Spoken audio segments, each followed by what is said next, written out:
बमीठा से हमारे संवाददाता अशोक नामदेव की रिपोर्ट। नकली रेत बनाने का कार्य क्षेत्र में जोरों से चल रहा है। राजनगर तहसील में रेत माफिया जमीन का सीना चीरकर नकली रेत बनाकर ट्रकों से बाहर सप्लाई कर रहे हैं।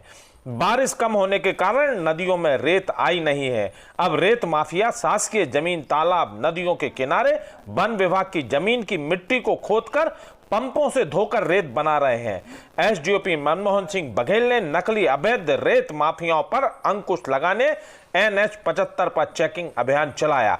चेकिंग की जानकारी रेत माफियाओं को लगी, उन्होंने अपने अपने अवैध नकली रेत से लदे ट्रकों को इधर उधर छिपा दिया, लेकिन एक ट्रक चंद नगर के पास देर रात्रि में पकड़कर कार्रवाई की गई। क्षेत्र में इस समय अवैध नकली रेत का खेल जोरों पर चल रहा है। रेत के खेल में कई विभागों के अधिकारियों के हाथ रंगे हुए हैं। सभी के बल्ले बल्ले हो रहे हैं।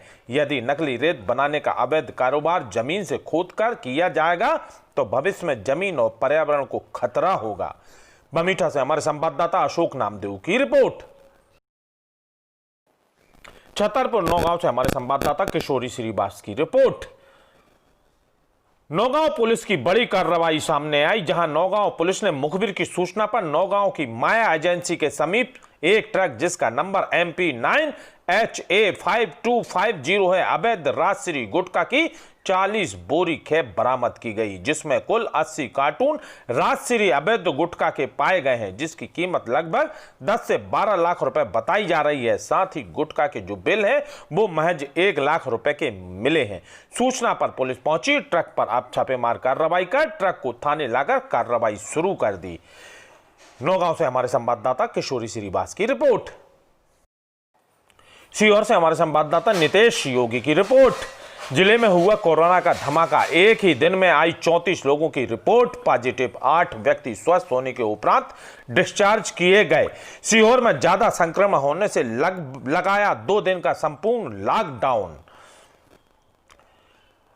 आज 34 व्यक्तियों की कोरोना जांच रिपोर्ट पॉजिटिव प्राप्त हुई। पॉजिटिव व्यक्तियों में से सीहोर के 16 व्यक्तियों की कोरोना जांच रिपोर्ट पॉजिटिव प्राप्त हुई, जिससे सुभाष नगर स्टेशन रोड पर 9 व्यक्ति, वर्कशॉप रोड मंडी पर 2, गुलजारी का बगीचा एवं स्वदेश नगर में एक व्यक्ति शामिल हैं। उक्त दोनों ही व्यक्ति पत्रकार हैं। सीहोर के प्रेम नगर में 1 जिला चिकित्सालय में तथा 1 जमशेद नगर में सीहोर में 1 व्यक्ति शामिल है। सीहोर में ज्यादा संक्रमण होने से लगाया प्रशासन ने 2 दिन का संपूर्ण लॉकडाउन। सीहोर से हमारे संवाददाता नितेश योगी की रिपोर्ट। जतारा से हमारे संवाददाता नीरेंद्र चौबे की रिपोर्ट। घर में ही मनाए त्योहार, नियमों का करें पालन। योगेंद्र सिंह एसडीओपी ने शांति समिति की बैठक में कई नागरिकों से चर्चा की। जतारा में आगामी त्योहारों को देखते हुए आज थाने में शांति समिति की बैठक का आयोजन किया गया, जिसमें एसडीओपी योगेंद्र सिंह भदौरिया मुख्य रूप से शामिल हुए। उन्होंने सभी को बताया कोरोना का संक्रमण से बचने के लिए सब लोग घरों में ही रहकर सोशल डिस्टेंसिंग का पालन करें। एसडीओपी योगेंद्र सिंह ने कहा है सभी लोग प्रशासन का सहयोग करें। नगर के लोगों को भी एसडीओपी ने अपनी समस्या बताने को कहा और जो भी जरूरत हो उसे पूरा किया जाएगा और सहयोग करेंगे। इसके साथ ही अन्य गणमान्य नागरिक उपस्थित रहे। जतारा से हमारे संवाददाता नीरन चौबे की रिपोर्ट।